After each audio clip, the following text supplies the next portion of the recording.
الحمد لله وصلى اللهم وسلم على رسول الله محمد وعلى آله وأصحابه أجمعين.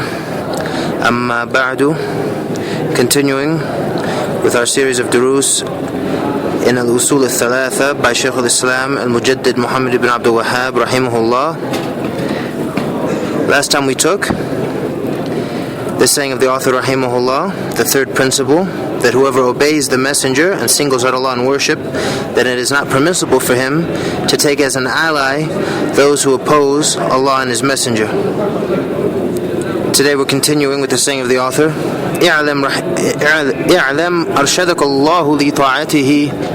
No, may Allah guide you to His obedience. أن الحنيفية ملة إبراهيم.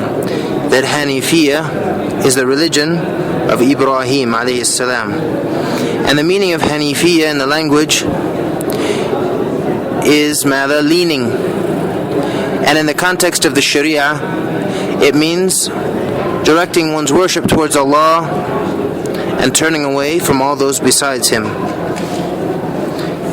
So the author rahimahullah, he said, know that Hanifiyah, directing one's worship sincerely to Allah and leaving off the worship of everyone besides Him, is the religion of Ibrahim alayhi salam. And then he continues to explain that by saying, أَن تَعْبُدَ اللَّهَ وَحْدَهُ مُخْلِصًا لَهُ الدِّينَ, and that you worship Allah alone, making the religion purely for Him. وَبِذَلِكَ أَمَرَ اللَّهُ جَمِيعَ النَّاسِ, and with this Allah has commanded all of the people, all of the creation, meaning the humans and the jinn.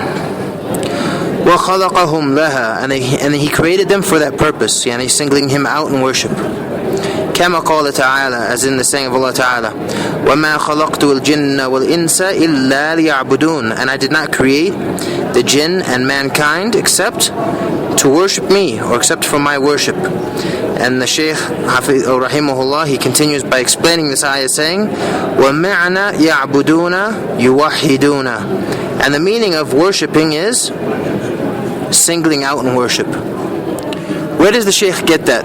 Ask yourself, where does the Shaykh Muhammad Abdul Wahhab rahimahullah, where does he get that understanding for the ayah? When Allah says, وَمَا خَلَقْتُ الْجِنَّ وَالْإِنسَ إِلَّا لِيَعْبُدُونَ, and I did not create the men or mankind and jinn and mankind except for my worship, or except to worship me. Where does the Shaykh come with the understanding that worship has to be for Allah alone and none besides Him?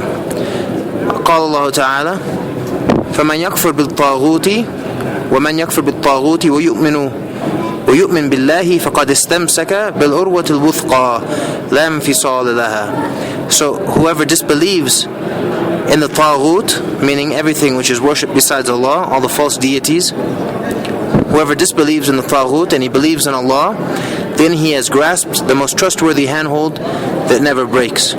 So Allah Ta'ala put a condition there.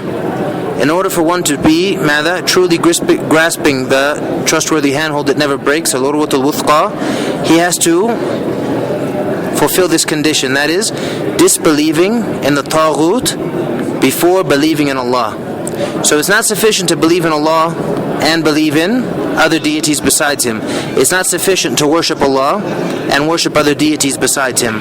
The saying of Allah Ta'ala, وَمَنْ يَدْعُ مَعَ اللَّهِ إِلَهًا آخَرَ لَا بُرْهَانَ لَهُ بِهِ, and whoever invokes another deity along with Allah, for which he has no proof, فَإِنَّمَا حِسَابُهُ عِنْدَ رَبِّهِ إِنَّهُ لَا يُفْلِحُ الْكَافِرُونَ, then verily his recompense is only with his Lord. Verily the disbelievers will never be successful.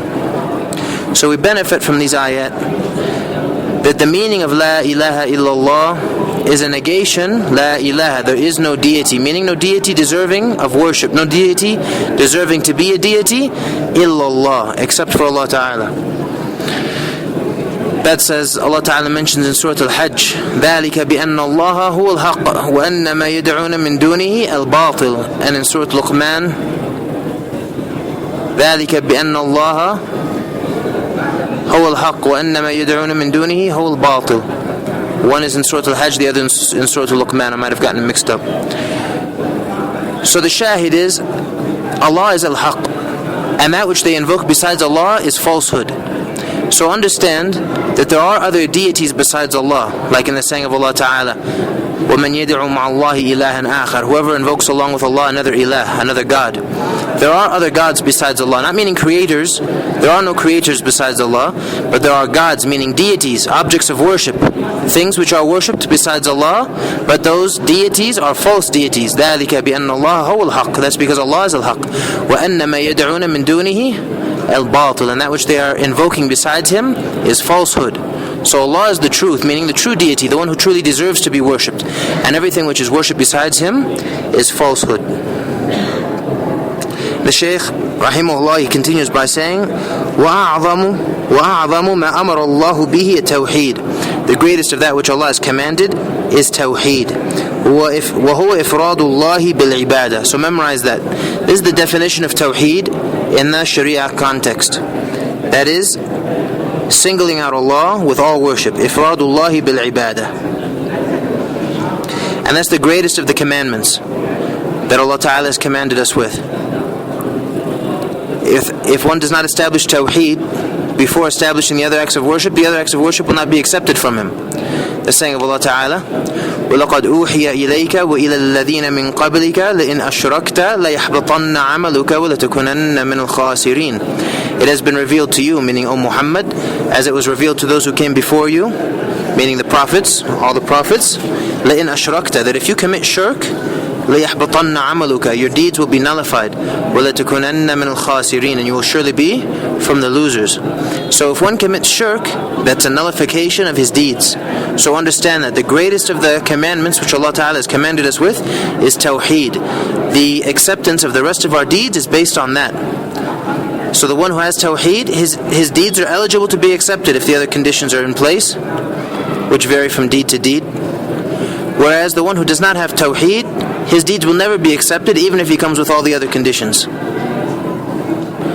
And the greatest, the author continues by saying, وَأَعْظَمُ مَا نَهَى اللَّهُ عَنْهُ الشِّرْكُ. And the greatest of that which Allah Ta'ala has prohibited is shirk, meaning ascribing partners with Allah in worship. The author continues by saying, وَهُوَ دَعْوَةُ غَيْرِهِ مَعَهُ. And that is invoking someone or something along with Allah.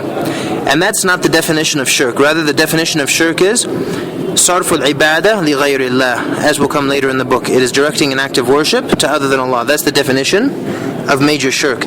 But the Shaykh mentions here, in order to draw attention to it, because it's the cause or the means by which the majority of mankind fall into shirk is dua to other than Allah. So he mentions the greatest of that which Allah has prohibited is shirk, and that is directing worship or directing dua to someone else along with Allah. And notice the saying of the author rahimahullah, he doesn't say to someone besides Allah, he says someone along with Allah. So it's not sufficient, as we said before, to worship Allah and worship someone along with Allah. Rather, we have to worship Allah and leave off the worship of everything else besides Him. وَمَنْ يَكْفُرْ بِالطَّاغُوتِ وَيُؤْمِنْ بِاللَّهِ فَقَدْ اسْتَمْسَكَ بِالْعُرْوَةِ الْوُثْقَى. So whoever disbelieves in the Taghut, meaning abandons the worship of them, وَيُؤْمِنْ بِاللَّهِ, and he believes in Allah, meaning establishes Allah's worship alone, فَقَدْ اسْتَمْسَكَ بِالْعُرْوَةِ الْوُثْقَى, then he has grasped the most trustworthy handhold. And the proof that the definition of shirk is worshipping others besides Allah is the saying of Allah Ta'ala, وَاعْبُدُوا اللَّهَ وَلَا تُشْرِكُوا بِهِ شَيْئًا, and worship Allah and do not make anything as partners with Allah. So this indicates what we've been saying, that it's not sufficient to worship Allah and worship others besides Allah, but rather one must worship Allah and abandon the worship of everything besides Him. وَاعْبُدُوا اللَّهَ وَلَا تُشْرِكُوا بِهِ شَيْئًا, and worship Allah and do not make anything as partners with Allah.